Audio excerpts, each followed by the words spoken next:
I was missing things like Harvest Festival, nativity plays. I wanted to be present for all those things. Starting to formulate that plan was really important because up until that point, I had been stuck. You hear a lot of people say, I want a 6-figure business or I want to have 5-figure months. It also transformed me personally because I was able to unpack some of that baggage that I had been hauling around from teaching. This is the Education Business Podcast for all founders and business owners in the education sector. This podcast is for you if you have an education business or you're thinking about starting one. That could be tutoring, publishing, holiday clubs. It really doesn't matter. You're in business and you're also in education. But most of all, you're focused on improving outcomes for children in the way you know best, through your business. I'm Claire Riley, co-founder of educational resources website Classroom Secrets, and I'll be sharing how to make your education business bigger, better, and have more impact through my own experiences and also the conversations I have with other founders and business owners in education.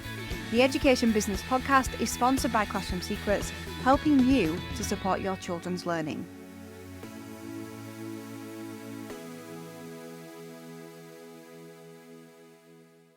Hi Emma, welcome to the Education Business Podcast. So we have known each other a while and I have followed your journey really probably from the startup phase, to be honest, to where you are today. So you were a teacher before, you're no longer a teacher. Tell us the story of how you left teaching, what brought you to make that decision, and what is it you do now in the education business space? Hi, Claire. Thank you so much for having me on the podcast. It's really exciting for me, having been an avid listener throughout my business journey. Like you say, I've been listening to the Education Business Podcast, and you've been a part of my journey since the side hustle stage of the business, as I call it, those very early startup days. So it's really exciting to be interviewed as a guest on the Education Business Podcast today. So I left teaching back in 2022. I was a part-time teacher in a small rural primary school, and I taught primarily in early years in Key Stage 1. And I took the leap to leave that job in 2022. My main reason for choosing to leave teaching was that everything was just getting on top of me. You know, it's the usual story of teacher burnout, but alongside that, I was managing this growing side hustle business, 2 young children. So at that point, my youngest was just starting school, my eldest was in year 2, and I was managing the family home, the children, childcare, teaching, a small business, and it was getting to the point that actually I could no longer manage spinning all of those plates, and something had to give. And I took the leap to leave the teaching and not leave the business because the business was growing and it was giving me the flexibility to be able to pick up my kids from school, drop them off in the mornings, attend sports days, school plays, all those things that I couldn't attend if they fell on my 2 days of teaching, which quite often they did. So I was already missing things like Harvest Festival, nativity plays, and I wanted to be present for all those things. So 2022 came, the business was growing, I was finding it hard to spin all the plates, and it seemed like the right time to step away from teaching and go full into the business, which was already growing, but I knew I could push more growth if I left when I did. So my business is called Is It Time to Play? And it is a educational resource website that specialises in play-based learning and the unique needs of early years teachers, mainly early years teachers working in schools. But I do also work with early years teachers who work in private settings too, but it tends to be early years teachers in schools.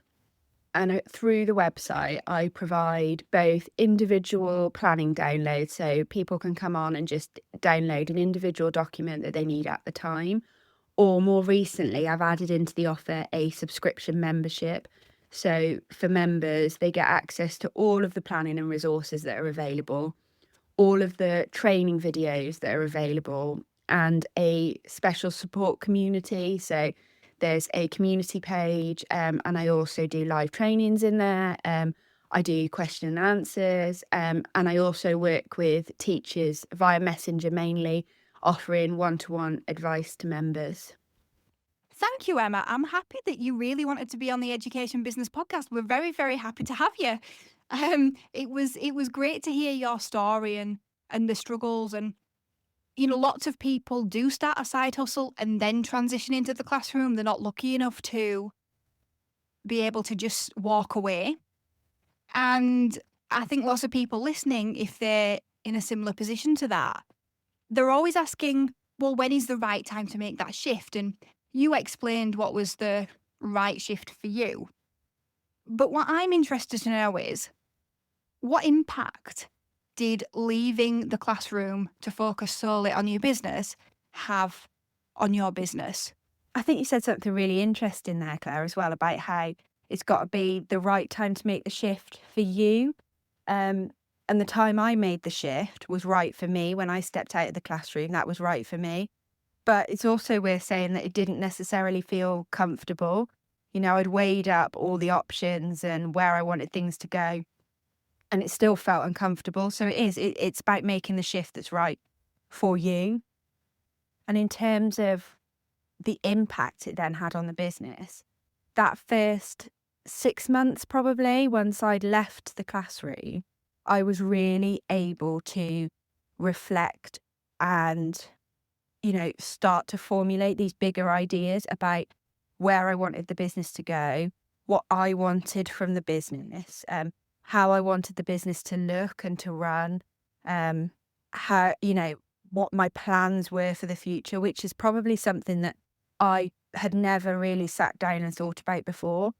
But leaving the classroom just gave me that additional headspace to not only get on top of the mounting to-do list that was all business related, but it also gave me that headspace to really start to reflect and get clarity on where I wanted to go next, how I saw the business growing as a part of my life. Because I did a lot of personal development around that time too.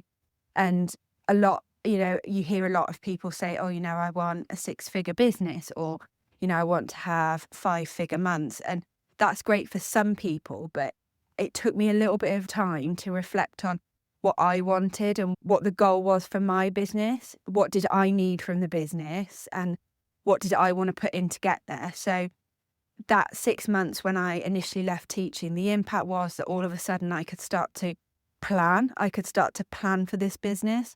And that's when, I moved away from just the individual downloads to offering a membership subscription. So it was all these ideas that maybe had just been swimming around at the back of my head. All of a sudden, I had the time to reflect, get clarity, and really start to think about, okay, what's the plan as I move forward?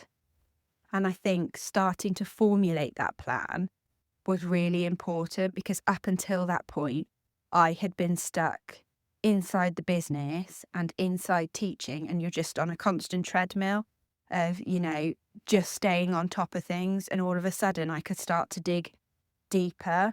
And the impact was that I could start planning for things. I could start thinking about, how I get to my bigger picture, what steps I need to take, what I need to do within the business. So it was really getting clarity on that. And the impact from there meant that I could really start to think about things like growth and, really tightening up on things like systems that perhaps previously I hadn't had the chance to do.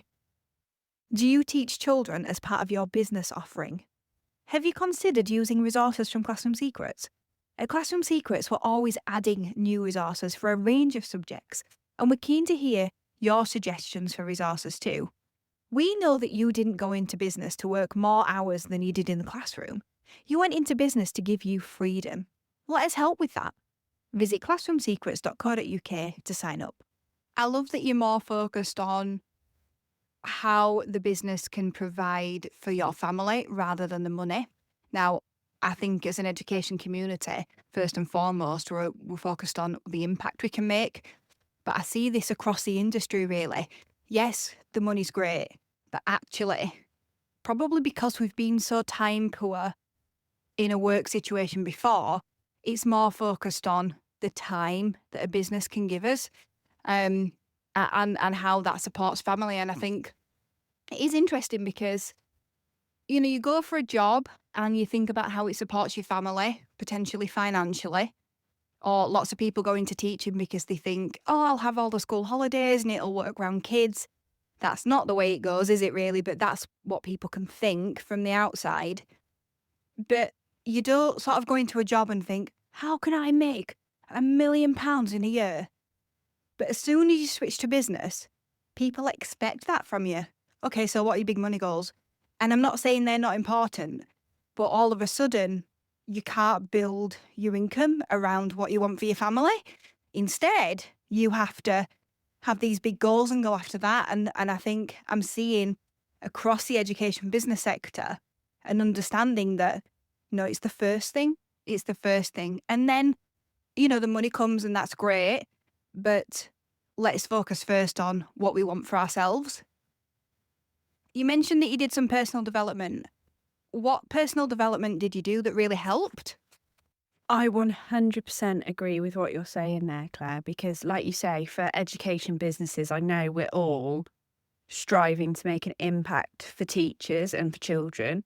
And I know for me, that's always the golden thread that runs through everything I do at Is It Time to Play, is the impact this is having on teachers and the impact this is having on children. But as you say, one of the things that comes up when you become this business owner is these big money goals.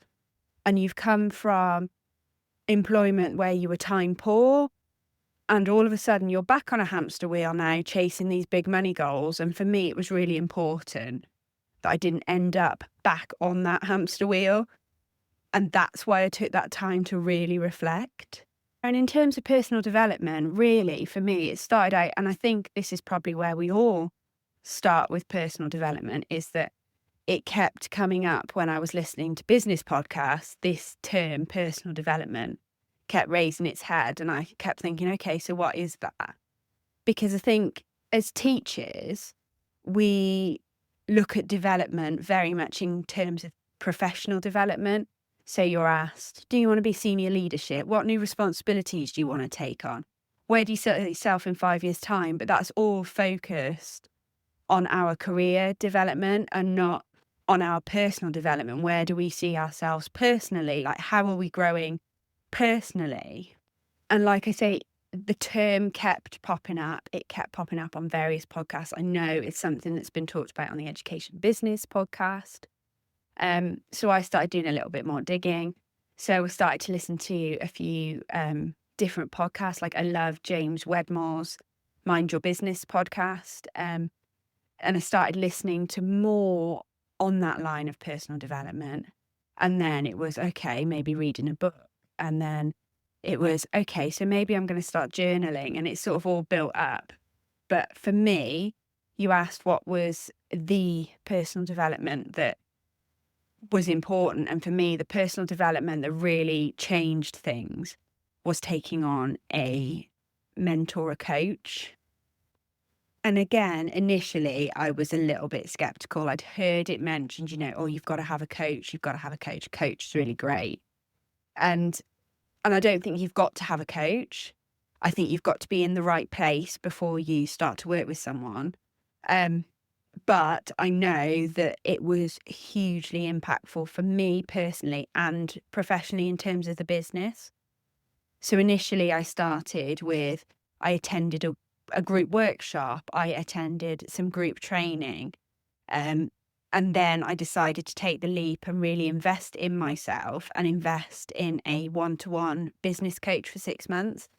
And not only did it transform the business, but it also transformed me personally, because I was able to unpack some of that baggage that I had been hauling around from teaching. And I was able to then move forward with the business And I think we come out of teaching not realizing that we've got all that baggage, but we've got a huge amount of baggage. Whatever our circumstances for leaving teaching, whatever our circumstances are now in business, I can guarantee that there is some baggage there. And when we start to unpack it, then we can really move forward both personally and professionally. I hope you don't mind me saying this, but just listening to you speak, because we have had a relationship for a few years, I can hear the growth, which is lovely. It's like I'm witnessing the growth. It's all the emotional stuff, isn't it, in personal development, how you react to things, how you deal with things. And I always think I'm so grateful that business opened me up to that world, because people who aren't in business or big leadership roles, they're not thinking about how they react to things. They're not working on those things. And they're probably not as happy. I think when you get control of your emotions, or at least you're trying to control them, because none of us can really control our emotions that well. But when you build self-awareness, you are happier because you're more aware of what actually makes you happy. I like that you use the term teacher baggage, because I use that term a lot, especially when people leave the classroom and then they come work at Classroom Secrets. Because you do need to get rid of your teacher baggage, and you do have that teacher baggage when you first start in business, when you've come from the classroom. What do you think are the barriers to investing in yourself in that situation before you get to the point where you're ready to do it? What are the barriers?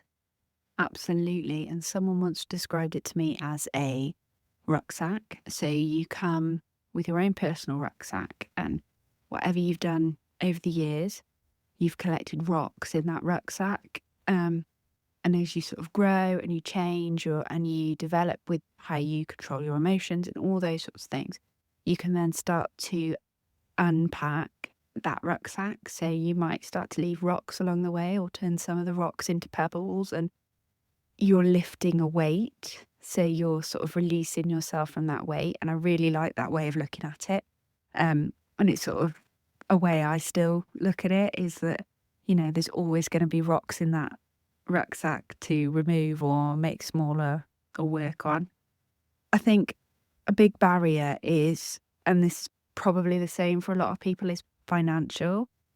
It feels okay to invest in things that are tangible, like website development, or maybe Facebook ads, or a new laptop. But it almost feels a luxury when you've got this startup business to then invest in yourself. And I think that actually you are the biggest asset in that business. So investing in yourself is a great way to grow it, and it's a great way to have a really positive impact on that business. But definitely for me, that was a big barrier, was working through making that initial investment in myself. Because as we know, everything costs money, doesn't it? And you can do lots of free personal development, but I think the making that financial commitment also means that you make much more of a commitment to yourself. Or certainly for me, that was how I felt about it, was that the financial commitment led to me making more of a commitment to continue with that myself. I think another huge barrier is time, committing the time. And I think it goes hand in hand with the financial. I think once you commit financially, you feel like you have to invest the time. But I feel up until then, the time commitment can feel really heavy, feel like it's a real barrier, because, you're trying to run this fledgling business. You might be in the classroom still, you've got family, you've got home commitments, you've got all those other things going on, and you think, actually, I haven't got time to invest in myself. I haven't got time to develop myself at the moment. I need to get new material for my website, or I need to be getting new clients, or all those really practical things can mean that you feel like you haven't got the time to invest in yourself. And like I say, I think they go hand in hand. I think once you make a financial investment, you feel obligated to make that time investment. And that's certainly what it is for me. is that once I've made a financial investment, I feel like I need to schedule in a time investment and commit to that. So yeah, I think they're two of the biggest barriers really, finances and time. Do you feel like the work you've done has allowed you to have a safer foundation for what's next? Absolutely. I feel like before I did that work, maybe I was trying to build a house on sand. And so every time I got a little bit further on, a little bit more collapse. So I was constantly trying to sort of prop it up and fix a little bit. Whereas now I've done or started that work, because I don't think you've ever completed it, because as you grow, things change and, your mindset needs to change. But I think now I've begun that process and that work, I've now got a much firmer foundation. So as I start to build one area, I'm not having to hold up somewhere else as I build it. So I think that having done that, I feel safer and more secure, and I feel like I'm able to push forward with growth. Emma, thank you so much for all the insights you have brought to the Education Business podcast. What have we not talked about that you think that education business owners should know? Thank you so much for having me, Claire. I have really, really enjoyed being on the Education Business podcast. I think the one thing we haven't talked about that perhaps I wish I'd known when I first started in education business is that you don't have to do it all yourself. I'd very much got it in my head that I had to handle all aspects of the business and I had to do it all single-handedly. And I came from a really high pressure job that was, that lots of teachers are approaching burnout, and threw myself into potentially burning out in business because I wanted to do everything myself. But there are so many new things to get your head round when you're coming from one field into another. So you're coming from education and into business, and you can't be an expert in all of them. And whilst I've got my hand into all areas of my business, I've learned to invest in experts who can help me with certain elements of business. So, for example, a virtual assistant who helps with my emailing software, because that isn't something I'm an expert in, and she is. So it's about being able to let go a little bit and say, okay, I am able to delegate some of these tasks so they're not all on my plate. And that was really, really important for me. And I wish I'd known it sooner and sort of done that sooner. So I think that's the big thing for me that I'd want to share, is delegate some tasks, find people, surround yourself with people who are experts in their field and who can support you with perhaps things that aren't in your zone of brilliance.